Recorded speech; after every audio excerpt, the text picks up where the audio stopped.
Pointe-Noire, capitale économique du Congo, a constitué du 20 au 22 avril 2022 le point de mire de l'Union des conseils des chargeurs africains, organe sous-régional réunissant 19 conseils des chargeurs de la région de l'Afrique de l'Ouest et du Centre. Cette institution sous-régionale œuvre depuis plusieurs années à la fluidification du transport multimodal, autant au niveau des ports que sur les corridors. À travers l'UCCA, l'Afrique en général et le Congo en particulier jouent leur partition à l'heure du printemps de la logistique. C'est donc pour capitaliser cet atout indispensable au développement tous azimuts et donner suite aux orientations de l'UCCA que le Conseil congolais des chargeurs a organisé le séminaire de vulgarisation des Incoterms 2020, précédé de la restitution de l'étude des coûts et délais de passage portuaire et corridors de transit. L'étude restituée va nous édifier sur les paramètres qui légitiment l'unanimité sur la cherté de la chaîne logistique multimodale congolaise, les évolutions qui sont intervenues sur les coûts et délais de passage portuaire et des corridors de transit, des points de vigilance susceptibles de servir de levier d'action pour les décideurs et permettant d'améliorer l'indice de performance logistique de notre commerce transfrontalier, ou tout au moins de faire baisser le prix du panier de la ménagère en République du Congo. Ce séminaire en toute franchise a été d'intérêt capital pour les acteurs de la chaîne de transport et de la logistique.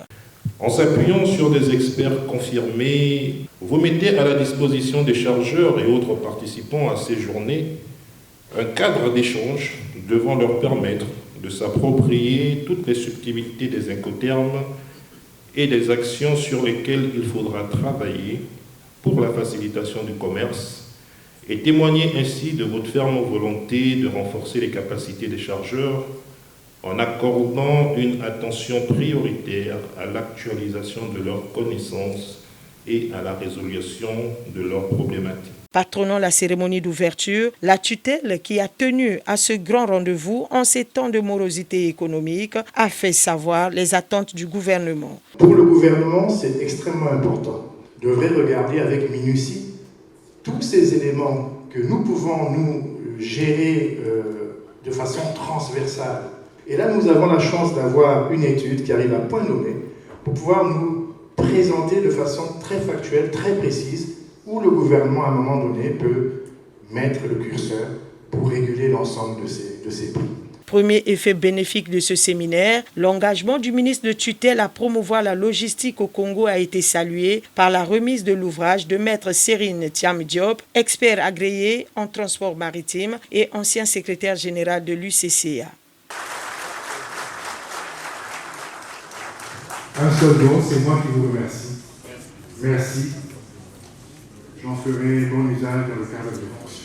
S'agissant des échanges et débats, le premier thème concernant la restitution de l'étude des coûts et délais de passage portuaire et corridors de transit a été présenté dans tous ses contours par le docteur Roger Mukenge. S'appuyant sur les produits de première nécessité au cas par cas et après examen en atelier, cette étude a abouti à quelques suggestions. Il y a eu des propositions, des suggestions sur la réduction des coûts et des délais de passage portuaire et sur les corridors. Et il y a eu aussi des propositions sur comment permettre que les textes réglementaires et les recommandations qui sont prises soient appliquées. Du thème principal sur la vulgarisation des Incoterms 2020, la présentation faite par deux experts, Philippe Bonnevie et Maître Serine Thiam Diop, aura été suffisante pour que ces derniers prennent appui sur les deux grandes familles des Incoterms, notamment les Incoterms multimodaux et les Incoterms maritimes, afin d'éclairer la lanterne des participants, usagers de la chaîne de transport et décideurs de tous ordres sur l'incidence des Incoterms 2020 sur les coûts logistiques. D'abord, ce qu'il faut dire, c'est que par rapport à la version précédente, celle de 2010, il n'y a pas eu de révolution. C'est simplement une adaptation, une modernisation des Incoterms précédents. De ce fait-là, il y a beaucoup de choses qui ont été conservées, soit en l'état, soit après une légère modification. Mais il y a quelques innovations, par exemple au niveau de la science maintenant, selon qu'on utilise tel ou tel type de vente, que l'on qualifie soit de maritime, soit de multimodal, eh bien, on n'a pas le même standard d'assurance qui est proposé. En plus du choix logistique, en prenant la responsabilité de négocier avec la compagnie, même si elle est étrangère, de plus en plus, avec le temps, vous gagnez plus. Donc, vaut mieux, nous, exportateurs africains, nous négocions le fret. Que ça soit à l'import ou à l'export, moi, je pense qu'il est préférable que nos opérateurs, que nos chargeurs, quand même, prendre en charge le transport, l'assurance, ça leur permet de gagner. La problématique des coûts et délais de passage portuaire préoccupe l'Afrique en général. C'est un serpent de mer, a reconnu un acteur du domaine. Et le thème principal sur la vulgarisation des Incoterms 2020, selon les participants, a constitué le point d'ancrage de ce séminaire. Nous avons tiré un réel bénéfice et nous espérons que en rentrant chez nous en République démocratique du Congo, nous ferons tout aussi pour essayer de vulgariser ce que nous avons pu retenir de ce séminaire. Le séminaire que nous venons de suivre est d'un niveau très appréciable, d'autant plus que ça nous a ouvert l'esprit en ce qui concerne ces termes qui sont utilisés dans le commerce international. À la volonté des politiques, la mise en place de GIOT est arrivée pour faciliter les procédures d'importation. Parce qu'aujourd'hui, les déplacements sont quasiment bannis. Donc, ils se connectent en ligne et même s'il est au Japon, même s'il est aux États-Unis, en Chine ou n'importe où dans le monde, il suffit qu'il soit connecté en ligne et il peut faire cette déclaration d'importation. De l'autre côté, c'est pareil aussi pour les administrateurs qui devraient signer les autorisations. Ça peut être un dimanche, minuit ou n'importe quel autre point du monde, il suffit qu'il soit connecté, il reçoit les demandes d'importation et il valide à volonté. Ce séminaire, non seulement est venu désacraliser, si on peut dire, ces termes qu'on appelait incoterms, on avait l'impression que c'était des mots savants et des mots magiques.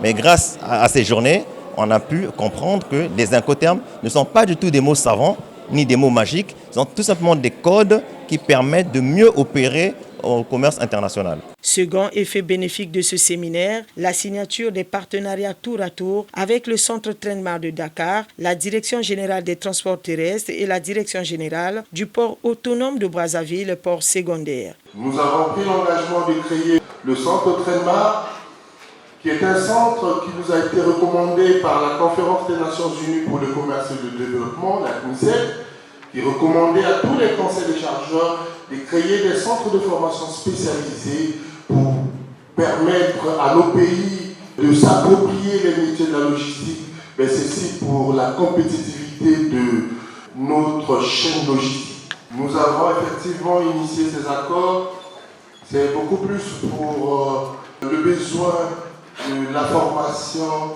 dans le domaine des transports et de la logistique. Pour le directeur du Centre Trainmar de Dakar, ces accords viennent à point nommé. Aujourd'hui, signer une convention avec le Centre Trainmar du Congo, il fallait d'abord le faire parce que la nature a horreur du vide.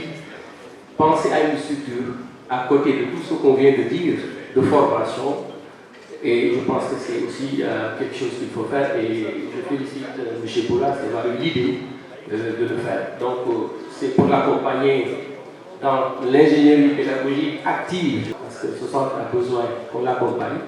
Le Centre Trainmar Dakar sera là, à ses côtés. D'où la visite du Centre Trainmar de Pointe-Noire par le patron du département des transports, de l'aviation civile et de la marine marchande à l'ouverture. L'occasion qui nous a été offerte est une occasion un peu rare, parce qu'à Pointe-Noire, on n'a pas la chance d'avoir des séminaires d'une telle envergure, mais pour la première fois, on a un séminaire qui parle des incoterms, une restitution de la nouvelle grille, et ça a permis à nos étudiants qui sont en ce moment dans les écoles de formation, surtout logistique et marine, de prendre conscience du métier qu'ils ont choisi.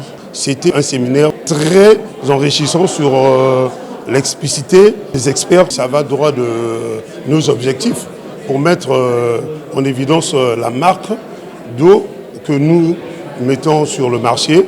Nous sommes dans les obligations et accompagner ces genres d'activités pour qu'il y ait la visibilité. Tout compte fait, à la cérémonie de clôture, le ministre de tutelle a été suppléé par son directeur de cabinet, le professeur Delphin Louembe. Au terme de 3 jours de travaux fructueux et enrichis par la pertinence d'éminents experts, il ressort du communiqué final quelques suggestions. Relatives au coût des passages portuaires, au niveau des douanes, retirer la RDI pour les marchandises à l'importation, conserver la RDI pour les marchandises en transit, relative au délai de passage portuaire. Au niveau du commerce, circuit Asie, décentraliser les procédures au niveau de la direction départementale de Pointe-Noire. L'objectif a été bonnement atteint, se réjouit le patron du Conseil congolais des chargeurs. Pendant que nous sommes arrivés au soir de notre séminaire, nous avons pris l'engagement de repositionner notre stratégie managériale pour pouvoir soutenir l'action du gouvernement en allant vers la recherche de la compétitivité de notre chaîne logistique et beaucoup plus finalement pour soutenir l'action du premier logisticien du Congo, j'ai cité le président Denis Sassou Nguesso. Clôturant ces travaux, le représentant du ministre des Transports a salué la pertinence des acteurs et la qualité des travaux en phase avec les attentes du gouvernement. Je ne saurais clore mon propos sans féliciter le Conseil congolais des chargeurs de ce séminaire de haute qualité, qui apporte des éléments de soutien à la réflexion en cours au ministère en charge des Transports. 4 motions ont été formulées à l'endroit du président de la République, du ministre des Transports, de l'Aviation civile et de la Marine marchande, du secrétaire général de l'UCCA et au directeur général du Conseil congolais des chargeurs par les participants, suivi de la remise des attestations à un échantillon de ceux-ci. Ce séminaire terminé, l'événement fera date dans l'histoire de cette structure de prestation de services logistiques dont le manager continue de caresser le rêve d'une structure compétitive pour ainsi susciter la confiance et l'adhésion de sa hiérarchie.